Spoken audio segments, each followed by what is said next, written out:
Oh, this is the thumbnail.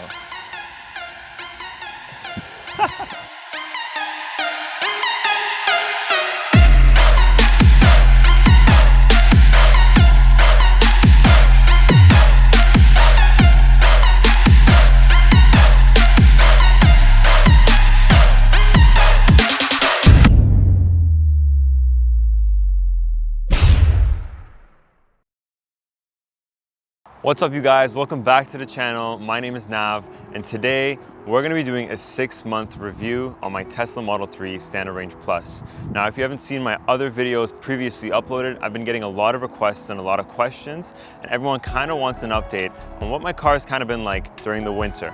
So let's get started. This is my 6-month review of my Tesla Model 3. Okay, the first thing I want to mention, guys, I want to apologize in advance. My car is a little dirty. We're gonna have a snowstorm tomorrow, and we had one yesterday, so there's kind of no point of washing the car. So I do apologize in advance, but the car obviously looks beautiful as is. And people are watching me record right now, but it's okay. They don't understand that with Teslas, the reviews are a must. So that way we can all drive one day. So I want to get right into it. The first thing I want to talk about, guys, is the winter driving itself. Now, I actually got winter tires for my car because in Toronto, you definitely need winter tires. I do have the Tesla Model 3 Standard Range Plus. That means it's a rear-wheel drive car, and I've actually never driven one before I bought this car, so I definitely needed the winter tires just to be extra safe. But if you guys come with me this way, I wanted to mention that I actually bought Chinese winter tires. Now, I did a lot of research before I bought the tires. Not a lot of people made videos about the winter tires that they're using for this car. I didn't really know what I should buy, so I started to shop for some winter tires, and I started to notice that, wow, they could be really expensive. I'll give you an example. I believe the Michelins were about $250 a tire, so it would cost me almost $1,000 for winter tires. So I ended up bumping into some Chinese winter tires. Why not? Let's just give them a chance. And they only cost me about $110 a tire. So I got winter tires equipped for my car for about 440 bucks. So the winter tires that I have on my car are called Doublestar. They're straight from China, and I know the guy I got it from probably got it from Alibaba. But I'll be honest, guys, they are absolutely amazing. I've had zero problems. Like, my car is going straight on the highway in the middle of a snowstorm, and I'm having zero issues. I believe the life expectancy on these tires will probably be a lot less than obviously Michelin's. But again, guys, for 400 bucks, I'm having no problems, and my car is a rear-wheel drive.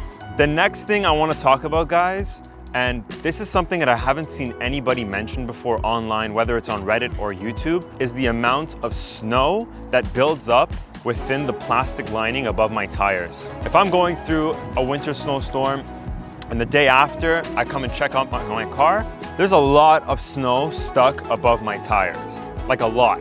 And the problem is, and this is a big concern, because the car actually doesn't give off any engine heat because, duh, the car doesn't have an engine.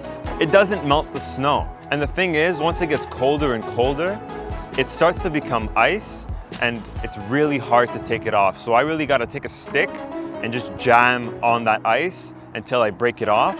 And the worst thing about this is it's constantly rubbing on my tires, which is just burning off tread.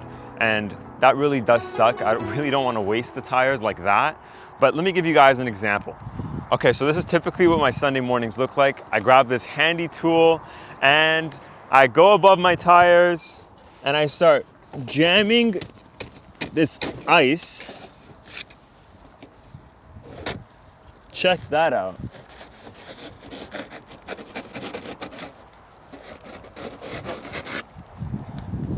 This is what I'm talking about, guys. This is what I'm talking about.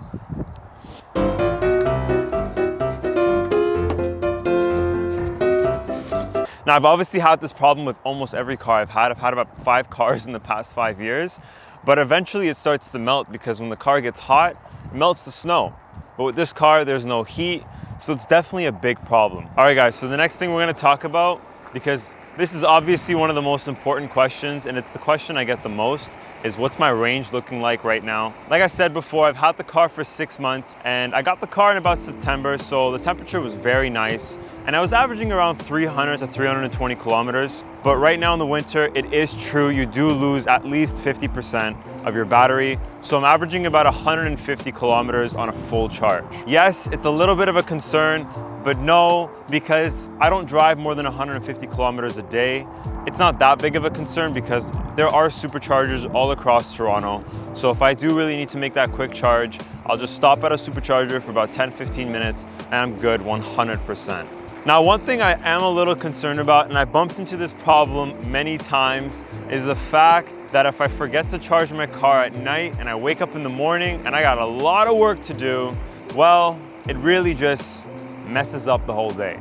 I'm gonna have to go to a supercharger and charge for about an hour because, well, I was quite unresponsible the night before and I forgot to plug in my car. This is one thing I wish Tesla could maybe work on is I know they have location services on the car because when my car goes home, my side mirrors do close. So Tesla guys, if you guys are watching this video, maybe add a feature where as if my car pulls into the house, I get a notification that just says, hey, just a reminder, you should definitely charge your car. Other than that, guys, I leave my car outside and the wire just comes out right from my garage and I plug it in. And like I mentioned before, 150 kilometers is what I'm averaging right now in the winter time.